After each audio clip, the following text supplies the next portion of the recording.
காவிரி நீருக்காக தமிழ்நாடு ஒவ்வொரு முறையும் போராடுவதே வழக்கமாகிவிட்டது. உரிமை நீரை கூட நீதிமன்றத்தின் மூலமும் ஆணையங்கள் மூலமும் கேட்டு பெற வேண்டிய நிலையில் தமிழ்நாடு இருக்கிறது. கர்நாடகத்தின் இந்த போக்கை கண்டித்து தமிழ்நாடு அனைத்து கட்சி கூட்டத்தில் கர்நாடக அரசுக்கு கண்டனம் தெரிவித்து தீர்மானம் நிறைவேற்றப்பட்டுள்ளது.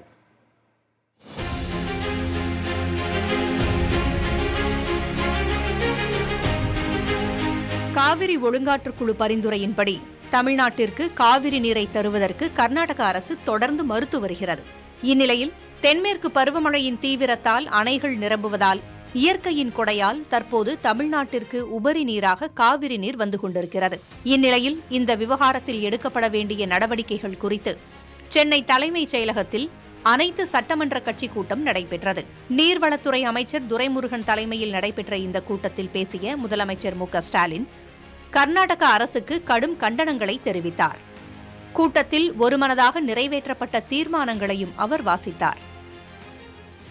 தமிழ்நாட்டுக்கு சட்டபூர்வமாக உச்சநீதிமன்ற தீர்ப்பின்படி கிடைக்க வேண்டிய நீரினை சென்ற ஆண்டில் கர்நாடக அரசு விடுவிக்காததால் வேளாண் பெருமக்களுக்கு கடும் பாதிப்பு ஏற்பட்டது.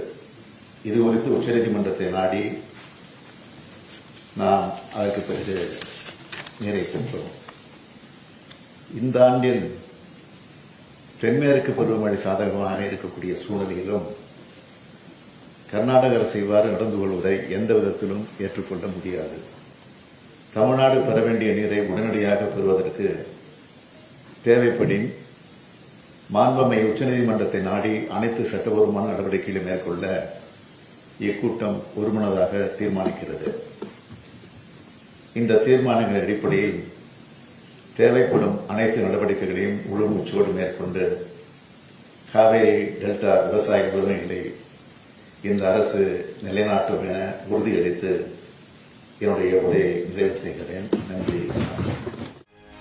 அதிமுக சார்பில் எஸ்.பி. வேலுமணி, ஓ.எஸ். மணியன், காங்கிரஸ் சார்பில் செல்வ பெருந்தகை, மதிமுக சார்பில் பூமிநாதன், இந்திய கம்யூனிஸ்ட் சார்பில் வீரபாண்டியன், தளி ராமச்சந்திரன், மார்க்சிஸ்ட் கம்யூனிஸ்ட் சார்பில் நாகை மாலி ஆகியோர் பங்கேற்றனர். விடுதலை சிறுத்தைகள் கட்சி சார்பில் திருமாவளவன், மனிதநேய மக்கள் கட்சி சார்பில் ஜவாஹிருல்லா, பாமக சார்பில் ஜி.கே. மணி, பாஜக சார்பில் கருநாகராஜன், தமிழக வாழ்வுரிமை கட்சித் தலைவர் வேல்முருகன் உள்ளிட்டோர் பங்கேற்றனர். அனைத்து கட்சியினரும் சட்டப் போராட்டம் நடத்தி காவிரியிலிருந்து தண்ணீரை பெற்றுத்தர வேண்டும் என்று வலியுறுத்தியுள்ளனர். ஆனால் இதுபோன்ற அனைத்து கட்சி கூட்டங்களால் அரசியல் ரீதியாக அழுத்தம் தரப்படுகிறதை தவிர இதில் தீர்வுகள் எட்டப்படுவதில்லை என்கிறார்கள் பத்திரிகையாளர்கள். எந்த அழுத்தத்தையும் தராது என்பதுதான் நமது அனுபவம். இன்னும் சொல்லப்போனால் இது சட்டமன்ற கட்சித் தலைவர்கள் கூட்டம், அனைத்து கட்சி கூட்டமாங்கிறதே எனக்கு கொஞ்சம் சந்தேகம்தான். 1991 ஜூலை மாதம் ஜெயலலிதா இதே பிரச்சனை, 205 டிஎம்சி இடைக்கால ஏற்பாடு, அதுக்கு அனைத்து கட்சி கூட்டம். அது எப்படி நடந்ததுன்னா எல்லா கட்சிகளுக்கும், அதாவது பதிவு செய்யப்பட்ட கட்சிகள், பதிவு செய்யப்படாத கட்சிகள், இது போக காவிரி நீரை பெறுகிற விவசாயிகள் சங்கம், அது ரொம்ப முக்கியம். என்ன காரணம்னா அவங்க தான் பயனாளிகள், அவங்க தான் சில விஷயங்களை சொல்ல முடியும். அப்படியான ஒரு பிரம்மாண்ட ஏற்பாடுன்னா கொஞ்சம் அழுத்தம் வரும். இது மேக்சிமம் சட்டமன்ற கட்சி தலைவர்கள் கூட்டம். இன்னும் சொல்லப்போனால் அதில் முதல்ல அறிவிக்கப்பட்டது துரைமுருகன் அவர்கள் தலைமையில் தான். அதுக்கு பிறகு முதலமைச்சரை தலைமை தாங்கி அந்த கூட்டத்தை நடத்தியிருக்கிறாரு. கர்நாடகா இதை விட பிரம்மாண்டமான கூட்டம், அவங்களோட அனைத்து கட்சி கூட்டம் முதலமைச்சர் தலைமையில் நடந்தது. அப்போ 2 கூட்டத்தில் எந்த கூட்டத்துக்கு அழுத்தமாயிர போகுது? அனைத்து கட்சி கூட்டம் என்று சொல்வது இதுவரைக்குமே நமக்கு எந்த அழுத்தத்தையும் கர்நாடகத்துக்கு தர முடியலைங்கிறது தான் இதில் ஒரு பரிதாபமான விஷயம்.